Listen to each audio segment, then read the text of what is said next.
Hi, I wanted to share my why. In April, Shannon entered my salon and interacted cordially with my mother and I. I left work shortly afterward.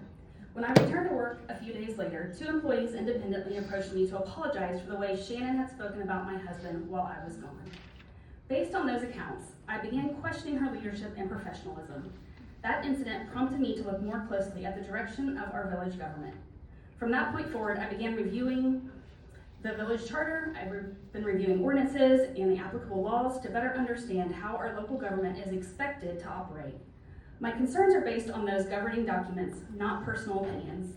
The village charter includes an integrity and ethics section. Section 35.701 establishes the code of ethics. Section 35.702 addresses personal conduct. And Section 35.703 addresses confidentiality. These provisions establish the standards village officials and employees are expected to follow. Section 35.703 specifically states that certain matters handled by village employees are confidential in nature. It further provides that if there are uncertainty regarding confidentiality of information, the matter should be reviewed with the appropriate department head. This section also states that violations may result in disciplinary action, including immediate termination.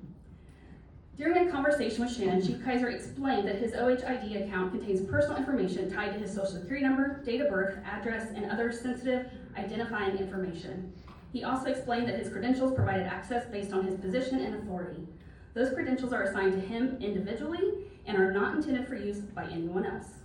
Shannon's public statement that the fire chief position has no qualifications is inconsistent with the responsibilities and access required for that role.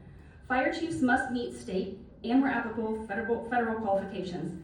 Their positions also provide access to systems and information that are not available to individuals without appropriate authorization.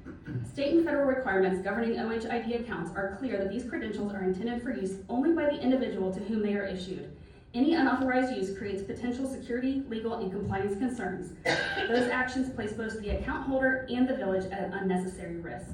My concerns also extend to Shannon's appointment as interim village manager. Section 4.03 of the village charter regarding the municipal manager absence or disability states that the council may appoint a qualified administrative officer to serve in that capacity. A qualified administrator is also defined in our charter as a department head. Whether that requirement was met is a legitimate question that deserves review. My purpose in raising these issues is to ensure that the charter, ordinances, and applicable laws are followed consistently. These matters are currently being reviewed with the Ohio Attorney General's Office, and I will allow that process to determine whether any violations occurred and whether further action is warranted. Thank you. Thank you, Mrs. Kaiser. Appreciate it.